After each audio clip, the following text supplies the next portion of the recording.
Hey everyone, it's Steve from Make Your Own Fun here. Just doing a follow-up to my last video where I took a look at this Neo Geo style USB arcade stick I got from AliExpress. It cost me around $40 US with shipping. And I had a few requests for details about this stick, so I thought I might as well try and open it up and see what's going on inside. Now, full disclosure, I haven't done much of this before. I've seen a lot of it on YouTube, and I eventually do want to get into my own stick modding and building. But I guess for now, this is more or less a noob's attempt at taking this stick apart and kind of decoding what's going on.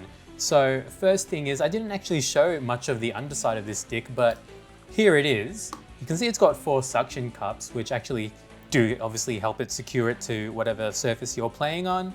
And then we see here that the top panel is kind of screwed in via these bolts with a retaining nut.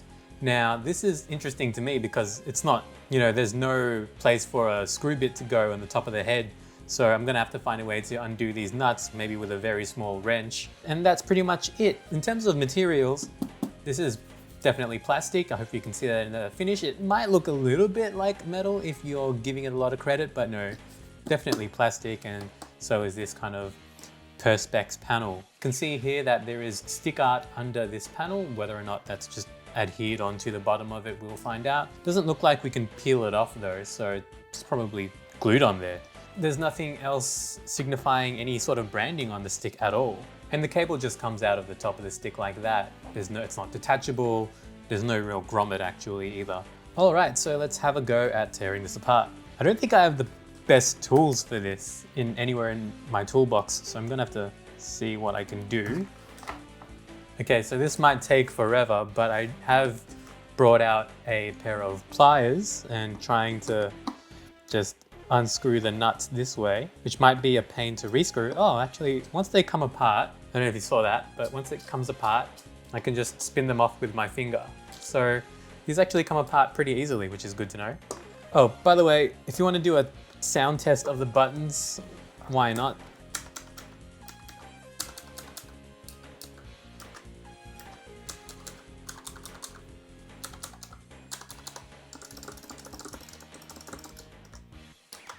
So all of these are micro switched, which is good. All right, 3 more nuts to go. Okay, so basically it seems like they're barely tightened at all, and I don't imagine they would need to be super tightened down. I mean, you're dealing with plastic parts, so you don't want to risk cracking anything. Okay, there we are. I obviously haven't opened this stick before, so this is going to be a reveal for all of us together. I just realized that that's going to be in the way. Oh, there we are. Obviously, the ball top comes off as well, like I explained in my videos. So look at it. Very easy job to take it apart. And what have we got? That's it. Okay, it looks, this is good. So I'm gonna put my knowledge of just watching arcade stick videos to the test. But basically we have quick disconnects. We have our main PCB and we've got the joystick there. It all looks to be easily replaceable. So let's go with that. I actually don't know what to take out first. There's not a lot of slack in these cables, it looks like, so I want to be a little careful with that. Actually, maybe I can try and take...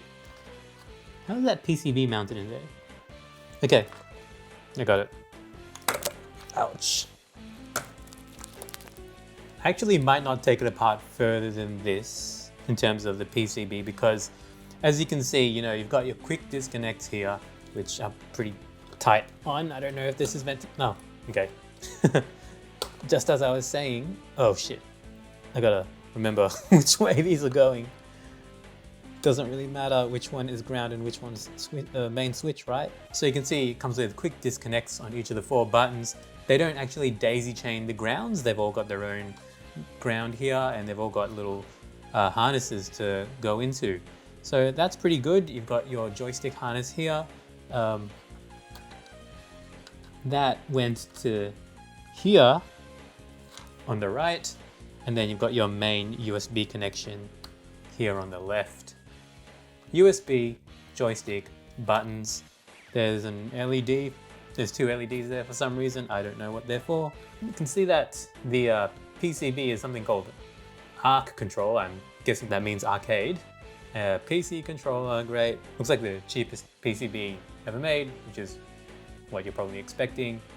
Got a few of your other electrical components in there, and then this is how the suction feet are attached. They've just got a little hook there. I don't know how I would remove that myself.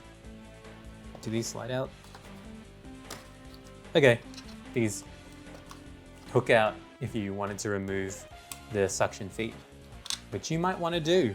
In terms of the measurements, we've got a very old ruler that I borrowed from my girlfriend here, and that will show you how deep the inside of the case is. I am in Australia, so we do use the metric system here, so hopefully this is useful for you guys.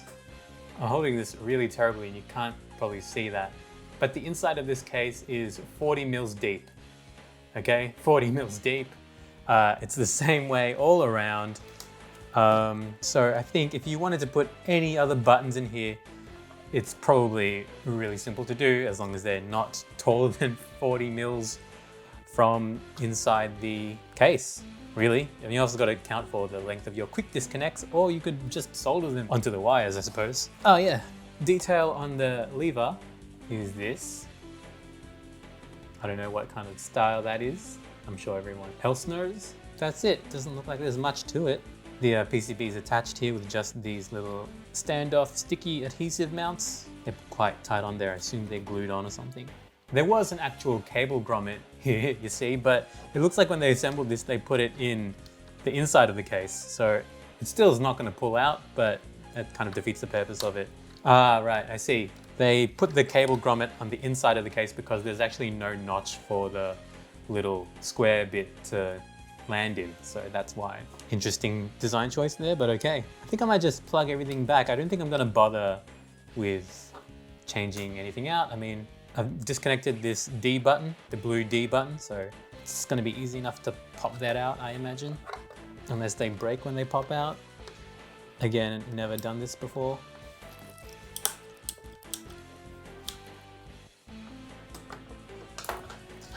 Jeez, that was an ordeal. Never done that before, but I have popped out the button. So speaking of the buttons, I'm not gonna tear apart this one. I'm gonna tear apart the spare one, and we will see what's inside these generic buttons. I guess I was just doing that for a bit of practice because I'm just gonna put this blue one right back in afterwards, but let's see this spare yellow one I got. How do I disassemble this? Oh, there's little tabs in here, I suppose.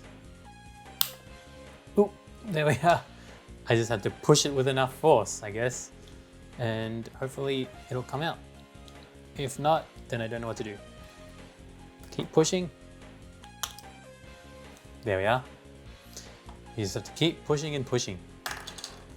Great. This is the switch that it uses. I don't know, is there a part number on this? All I figured out, not figured out, but I realized it said was 39 on the bottom. Don't know if that means anything to anyone, but yeah, there we are. That's how this button is assembled. That comes with this AliExpress stick. I'm just going to assume it assembles either way. You push it back in. And the plunger must go this way. There we are. Taken apart and reassembled my first arcade button. Glad you were here with me for that. All right, I think that's it for this stick. Or yeah, this controller in general. More detail of the joystick or lever that it comes with. Yeah, again, don't know if that means much to people. I have seen this style of plate in a lot of other videos I've watched, so you probably can reference what that is. Time for me to pop this button back in that I took out. Switches are all pointing towards the top, so I'll do this.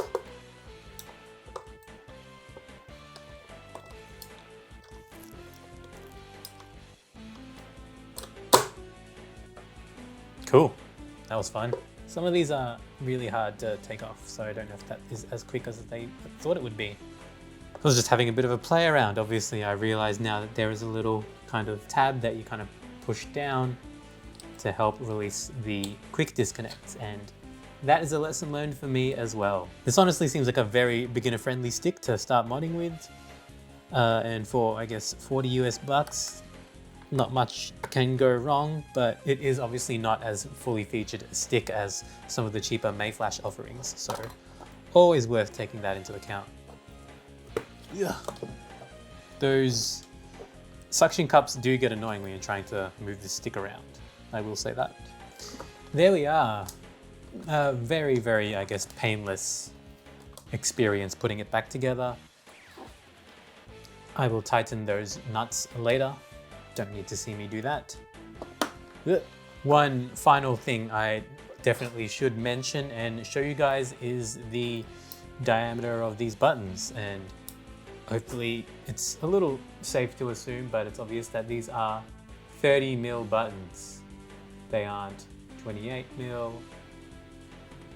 They are, I guess, 30mm, right? You guys agree with me on that?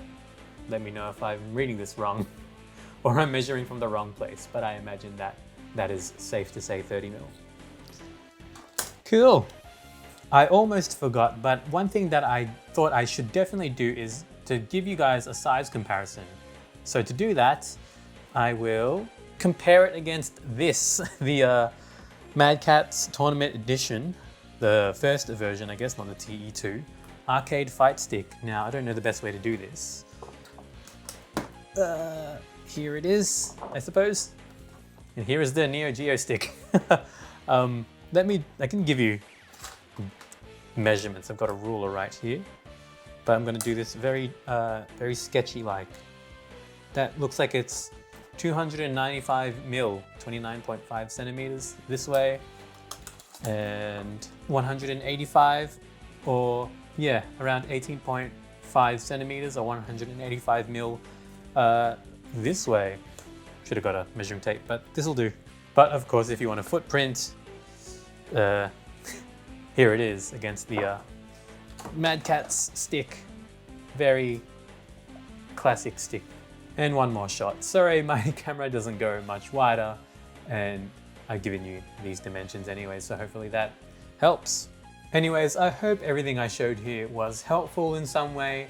It's definitely a budget stick, but it might make a good base for modding and kind of improving as you see fit with parts that you like. As always, thanks again for watching, and I'll see you next time. Thanks.